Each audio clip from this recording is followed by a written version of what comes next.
Hello दोस्तों, welcome to money stocks. तो इस वीडियो के अंदर हम लोग बात करने वाले हैं मल्टीपल स्टॉक्स के बारे में। तो चलिए सबसे पहले हम लोग डिस्कस कर लेते हैं टाटा टेक्नोलॉजीज के बारे में। तो टाटा टेक्नोलॉजीज की अगर बात की जाए तो बेसिकली आज के दिन हमें कंपनी के अंदर 3% के दोस्तों गिरावट हमें देखने को मिला हुआ है एंड 1077 रुपीज़ के आसपास हमें कंपनी के अंदर हमें क्लोजिंग नजर आ चुकी है। दोस्तों कंपनी के अंदर अच्छी खासी बुलिशनेस हमें देखने को मिला हुआ था, अच्छी खासी रैली भी हमें कंपनी के अंदर फ्राइडे के दिन दोस्तों देखने को मिल चुका था। लेकिन दोस्तों आज के दिन ऐसा क्या हुआ कि जिस वजह से टाटा टेक के अंदर हमें 3% की गिरावट हुआ। बेसिकली अगर आपने वही ड्यूरिंग द मार्केट अगर देखा होगा तो ये कंपनी ऑलमोस्ट हमें 4% की गिरावट के अंदर भी दोस्तों ड्यूरिंग द मार्केट हमें ट्रेड कर रहा था। लेकिन इसके अंदर कोई ना कोई अपडेट दोस्तों जरूर होगा जिस वजह से गिरावट हुआ है। बिना अपडेट के बिल्कुल भी कंपनी के अंदर दोस्तों गिरावट नहीं हो सकती, क्योंकि रिसेंटली कंपनी ने क्या किया था, अपना जो इंपॉर्टेंट लेवल्स था, जो ट्रेड लाइन था टेक्निकल चार्ट के अंदर, उसको बहुत इजीली कंपनी ने ब्रेकआउट भी दिया था, रीटेस्ट भी दिया था और अच्छी खासी तेजी भी आ रहा था। तो एक अपडेट हमें कंपनी के अंदर देखने को मिला है, तो उस अपडेट्स के बारे में भी हम लोग कवर करेंगे। उससे पहले पिछले 1 सालों का चार्ट मैंने आपके साथ टाटा टेक्नोलॉजीज का ओपन किया हुआ है। अभी भी अगर आप ऑब्जर्व करके चलेंगे टॉप पॉइंट से लेके करंट प्राइस तक, यानी कि टॉप पॉइंट से लेके करंट प्राइस तक हमें टाटा टेक अभी भी ऑलमोस्ट 18% तक के दोस्तों गिरावट के अंदर हमें ट्रेड कर रहा है। तो ये बाइंग करने का एक बहुत अच्छे खासा लेवल होता है। जैसे जैसे आपको टाटा टेक के अंदर दोस्तों गिरावट नजर आए वैसे वैसे डरने की कोई बात नहीं है। ऐसे कोई इंपॉर्टेंट अपडेट नहीं है, इंपॉर्टेंट न्यूज़ नहीं है कि जिस वजह से बहुत बड़ी फॉल हमें देखने को मिलने वाला है, बहुत बड़ा गिरावट हमें देखने को मिलने वाला है। ऐसा बिल्कुल भी नहीं होने वाला, क्योंकि कंपनी का बिजनेस फंडामेंटली बहुत ज़्यादा स्ट्रांग है। पैरामीटर्स के अंदर भी अच्छी खासी ग्रोथ हमें देखने को मिल रहा है एंड टेक्निकल चार्ट भी करंटली एक बहुत ज़्यादा बुलिशनेस देखने को मिल रहा है। तो दोस्तों जो कंपनी के अंदर अपडेट आया है ना, चलो उन अपडेट्स के बारे में दोस्तों हम लोग कवर अप कर लेते हैं। बेसिकली दोस्तों आप date and time note down करना कि आज के दिन ये अपडेट आया है, एकदम फ्रेश अपडेट्स के बारे में हम लोग बात कर रहे हैं। तो अपडेट क्या है चलिए डिस्कस कर लेते हैं। तो अपडेट मैंने आपके सामने दोस्तों यहाँ ओपन किया है।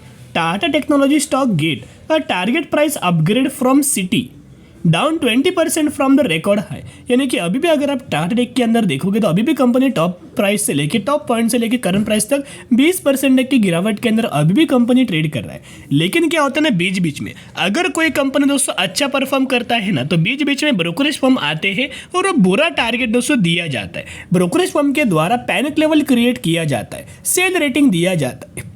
तो यही दोस्तों चीज़ हमें टाटा टेक्नोलॉजीज के अंदर हमें करंटली देखने को मिल रहा है। जो सिटी ब्रोकरेज फर्म है उनके द्वारा डाउनग्रेड हमें किया गया है टाटा टेक्नोलॉजीज को। एंड टारगेट क्या दिया है देखिएगा, मैं आपके साथ दिखाना चाहूँगा टारगेट क्या दिया है। देखिएगा सिटी ब्रोकरेज फर्म के द्वारा डाउनग्रेड किया है एंड टारगेट दिया है 945 रुपीज़ का। राइट अभी कंपनी के अंदर तो शानदार तरीके से तेजी आ रहा था और बीच में इन्होंने बहुत ज़्यादा निचले लेवल के ऊपर दोस्तों टारगेट दिया। तो आपको क्या लगता है कि क्या सच में टाटा टेक 945 रुपीज़ के ऊपर दोस्तों आएगा?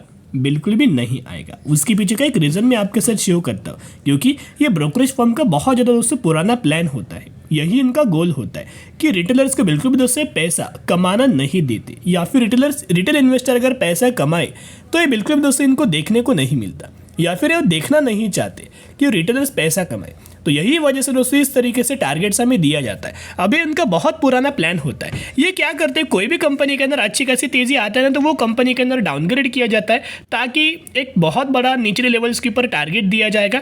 तो ये टारगेट देख के रिटेलर्स बहुत ज़्यादा डर जाते हैं और वो डर के रिटेलर दोस्तों सेलिंग करने लगते हैं। एंड जैसे रिटेलर सेलिंग करते हैं थोड़ा बहुत कंपनी नीचे आता है।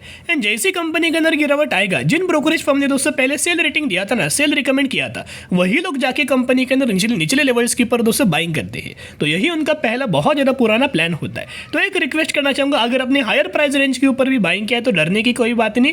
जैसे जैसे कंपनी गिरावट के अंदर मिले वैसे वैसे बाउंड्री स्ट्रेटेजी अप्लाई करना। इससे बाद आपको बिल्कुल भी कंपनी प्राइस रेंज के आसपास बिलोंग नहीं करेगा, इसके बाद बिल्कुल भी आपको मौका नहीं मिलेगा। अभी ICICI सिक्योरिटीज के द्वारा बहुत अच्छे खासा टारगेट दिया है, इन्होंने बाइंग रिकमेंड किया है एंड टारगेट दिया है 1290 रुपए का। तो चलिए जो अपडेट हमें निकल के आए थे वो अपडेट दोस्तों हमने आपके साथ शेयर किया। सिर्फ यही डाउनग्रेड करने के ही वजह से टाटा टेक्नोलॉजीज के अंदर एक सेलिंग प्रेशर बना रहा एंड इसी वजह से हमें कंपनी के अंदर 3% तक का फॉल हुआ है। बाकी कोई नेगेटिव अपडेट नहीं है। राइट ये अपडेट को दोस्तों बिल्कुल भी मत मानना और ऐसे अपडेट को दोस्तों बिल्कुल भी आप एक्सेप्ट मत करना। आपने जो निवेश किया है बहुत अच्छी खासी कंपनी के अंदर निवेश किया है, बिजनेस कंपनी का स्ट्रांग है, फंडामेंटल्स कंपनी के स्ट्रांग है एंड टेक्निकल चार्ट दोस्तों बुलिश है। जैसे कि टेक्निकल चार्ट मैंने आपके सामने ओपन किया है, जो पुराने व्यूवर से डेली चैनल को फॉलो करते वीडियोस को देखते उन सभी लोगों को पता है कि कंपनी पहले क्या एक पैरेलल चैनल के अंदर फंसा हुआ था, ये ऊपर लेवल से एक निचले का लेवल से, यानी कि लगातार कंपनी सपोर्ट रेजिस्टेंस ही हमें ले रहा था। लेकिन क्या कंपनी बार बार सपोर्ट रेजिस्टेंस लेगा? नहीं, कभी ना कभी कंपनी ब्रेकआउट देगा। जैसे कंपनी ने लेवल्स के ऊपर ब्रेकआउट दिया था वैसे हमने दोस्तों आपको सिर्फ इन्फॉर्म किया था कि यह बाइंग करने का मौका है। एंड तब से अगर आप देखोगे कंसिस्टेंटली बेसिस के ऊपर हमें कंपनी के अंदर तेजी आ रहा है। अभी क्या है ना, सबसे पहले टाटा टेक 1150 रुपीज़ तक का टारगेट अचीव करेगा। उसके बाद कंपनी का 1340 रुपीज़ तक का टारगेट है, जो कि ये कंपनी का एक लाइफ टाइम वाला है। यही लेवल्स के आसपास हमें टारगेट निकल के आ, तो बाउंड्री स्ट्रेटेजी जरूर अप्लाई करना, क्योंकि पैरामीटर्स भी अगर आप ऑब्जर्व करके चलेंगे ना, पैरामीटर्स भी लगातार दोस्तों ग्रो कर रहे हैं। जैसे कि पैरामीटर्स मैंने आपके सामने ओपन किया है, जो कि सेल्स, इसे आप रेवेन्यूज भी बोल सकते हो, जहाँ रेवेन्यूज के अंदर लगातार दोस्तों कंसिस्टेंटली बेसिस के ऊपर हमें ग्रोथ आ रही है। एंड रही बात इनके नेट प्रॉफिट्स की भी, तो अगर आप इनका नेट प्रॉफिट्स भी कैलकुलेट करेंगे तो उसके अंदर भी अच्छी खासी ग्रोथ, हर एक क्वार्टर के अंदर ग्रोथ हमें देखने को मिल रही है। उसके साथ साथ अगर आप इनका शेयर होल्डिंग पैटर्न भी ऑब्जर्व करेंगे तो प्रमोटर्स के पास तो ऑलमोस्ट हमें स्टेबल होल्डिंग है, राइट। एफआईज 1.10% तक का स्टेक था, अभी उन्होंने इंक्रीज करके 1.63% तक का स्टेक किया। डीआईएस की अगर बात कीजिए, डीआईएस के पास पहले 1.51% तक का स्टेक था, वो इंक्रीज करके 1.78% तक का स्टेक किया। एंड पब्लिक लगातार दोस्तों सेलिंग हमें कर रहा है, तो जो पब्लिक के द्वारा सेलिंग किया गया है वही हमें एफआईज और डीआईएस के द्वारा हमें बाइंग किया जा रहा है। एंड टाटा टेक्नोलॉजीज के अंदर हमें कुछ ब्रोकरेज फर्म के द्वारा दोस्तों टारगेट दिया है, और इनका ये मानना है कि कंपनी 1500 रुपीज़ तक का टारगेट बहुत इजीली आने वाले समय के अंदर, आने वाले फ्यूचर में हमें अचीव करके दे पाएगा। तो ये बहुत अच्छी खासी बात है। जैसे जैसे कंपनी गिरावट के अंदर मिले, बिल्कुल भी दोस्तों डरने की बात नहीं है। आपने अच्छी कंपनी के अंदर निवेश किया है और यदि नीचे अगर कंपनी मिले तो जरूर बाउंड्री स्ट्रेटेजी अप्लाई जरूर करना। चलिए अब हम बात करने वाले हैं एचएएल के बारे में, यानी कि हिंदुस्तान एरोनॉटिक्स लिमिटेड के बारे में। एचएएल जो कि आज के दिन ऑलमोस्ट हमें 1% तक का फॉल नजर आया एंड 4674 रुपीज़ के आसपास हमें क्लोजिंग नजर आ चुकी है। तो एचएएल के दोस्तों अगर बात कीजिए तो कुछ अपडेट्स हमें देखने को मिले हैं, जो अपडेट्स हमें बहुत अच्छे खासा पॉजिटिव है। तो उन अपडेट्स के बारे में तो दोस्तों हम लोग बात करेंगे। उससे पहले ईयर टिल डेट का चार्ट मैंने आपके सामने ओपन किया है। तो ईयर टिल डेट के चार्ट के अंदर अगर आप ऑब्जर्व करेंगे टॉप से लेके करंट प्राइस तक, तो अभी भी हमें एचएएल ये कंपनी 17% तक की गिरावट के अंदर हमें ट्रेड कर रहा है। तो दोस्तों देखना कि बहुत ज़्यादा गलती लोग क्या करते हैं, जब कंपनी लगातार तेजी के अंदर होता है वही तेजी के अंदर दोस्तों लोग बाइंग करते हैं। लेकिन नहीं, आपको तो बाइंग दोस्तों नहीं करना होता है जब कंपनी गिरावट के अंदर मिले। जैसे कि करंटली कंपनी गिरावट के अंदर मिल रहा है, कंसोलिडेट भी कर रहा है, तो ऐसे टाइम पे ऐसे लेवल्स पर आपको बाइंग करना होता है, ताकि कंपनी के अंदर जैसे आने वाले साल में बड़ी तेजी देखने को मिले, बड़ी रैली देखने को मिले, सबसे ज़्यादा रिटर्न आप ही को मिलेगा, क्योंकि आपने गिरावट के अंदर परचेस किया था, राइट। तो एचएएल कंपनी के अंदर हमें ब्रोकरेज फर्म के द्वारा टारगेट दिया है, मिनिमम टारगेट दिया है 4,800 रुपये का, एंड मैक्सिमम टारगेट दिया गया है 7,800 रुपये का। एंड रही बात अगर म्यूचुअल फंड्स की, तो लगातार म्यूचुअल फंड्स के द्वारा अच्छी कंपनी के अंदर लगातार दोस्तों बाइंग किया जाता है।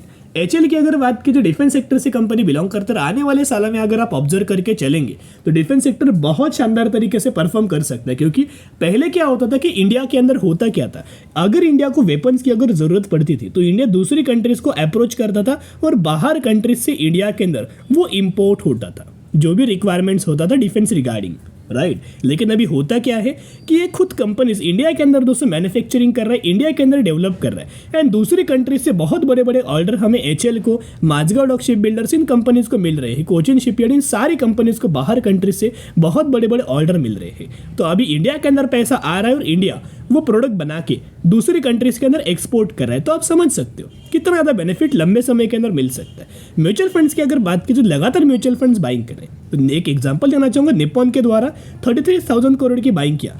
एक और निप्पॉन का फंड है 5,000 crore buying, Tata 8,800, Nippon 8,700, Canara almost 900, Invesco 2,900, and Invesco का एक और फंड है 17,300। तो एचएएल के अंदर दोस्तों मेन रीजन क्या है गिरावट का? एक ही मेन रीजन है, क्योंकि कंपनी के द्वारा जो रिजल्ट्स अपना पेश किया था Q1 का, वो उतना अच्छा खासा हमें देखने को नहीं मिल रहा था जितना पहले कंपनी अच्छा खासा परफॉर्म कर रहा था। ऑलमोस्ट 14,700 करोड़ था मार्च क्वार्टर के अंदर, एंड जून क्वार्टर के अंदर 4,300 करोड़।